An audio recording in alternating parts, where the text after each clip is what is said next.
നമസ്കാരം. റാഫ്റ്റോക്ക് ഫുട്ബോളിലേക്ക് അവർക്കും സ്വാഗതം. ഇന്നലെ യുവേഫ ചാമ്പ്യൻസ് ലീഗിൽ FC ബാഴ്സലോണക്ക് ക്ലബ് ബ്രൂഗയോട് വിജയിക്കാൻ പറ്റിയില്ല.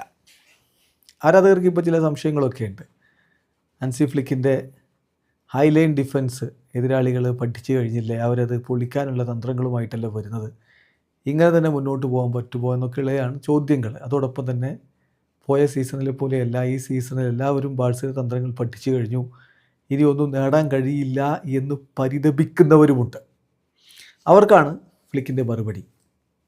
ഇന്നലെ കളി കഴിഞ്ഞ ശേഷം ഫ്ലിക്കിനോട് ഈ കാര്യം തന്നെ ചോദിക്കുന്നുണ്ട്, ഹൈലൈൻ ഡിഫൻസിനെ കുറിച്ചും ബാഴ്സയുടെ കളി രീതിയെക്കുറിച്ചൊക്കെ. അപ്പോൾ അദ്ദേഹത്തിൻ്റെ മറുപടി നമുക്ക് സംസാരിക്കാം. എന്തൊക്കെ ചേഞ്ച് വരുത്തണം, അതാണ് ഇതാണെന്നൊക്കെ പറയാം, എൻ്റെ സിസ്റ്റം മാറ്റണം എന്നൊക്കെ പറയാം. പക്ഷേ അങ്ങനെ സിസ്റ്റം മാറ്റിക്കൊണ്ടിരിക്കുന്ന ഒരു കോച്ചല്ല ഞാൻ. എൻ്റെ രീതി അതല്ല. ഞങ്ങൾക്ക് ഞങ്ങളുടെ DNA അനുസരിച്ച് കളിക്കണം. ഞങ്ങളുടെ ടീമിനൊരു DNA ഉണ്ട്, അതനുസരിച്ചാണ് കളിക്കുക. ഒരു ലോ ബ്ലോക്കായി നിന്നുകൊണ്ട് അതിന് ഇറങ്ങി നിന്ന് ഡിഫെൻഡ് ചെയ്ത് കൗണ്ടർ അറ്റാക്കിൽ ഒരു ഗോളടിച്ച് 1-0 ജയിച്ച് കയറുന്നതല്ല ഞങ്ങളുടെ രീതി. അതല്ല ഞാൻ ഇഷ്ടപ്പെടുന്നത്. ഇപ്പോൾ നോക്കുക, റിസൾട്ട് നോക്കുമ്പോൾ 3-3 അത്ര നല്ല റിസൾട്ട് അല്ല എന്ന് നിങ്ങൾ പറയും. പക്ഷേ ഓരോ ഗോളിന് ശേഷവും ഞങ്ങൾ തിരിച്ചടിച്ചിട്ടുണ്ട്. അപ്പോൾ അതൊരു പോസിറ്റീവ് അല്ലേ? ഞാൻ അങ്ങനെയാണ് ഈ കാര്യങ്ങളെ കാണുന്നത്.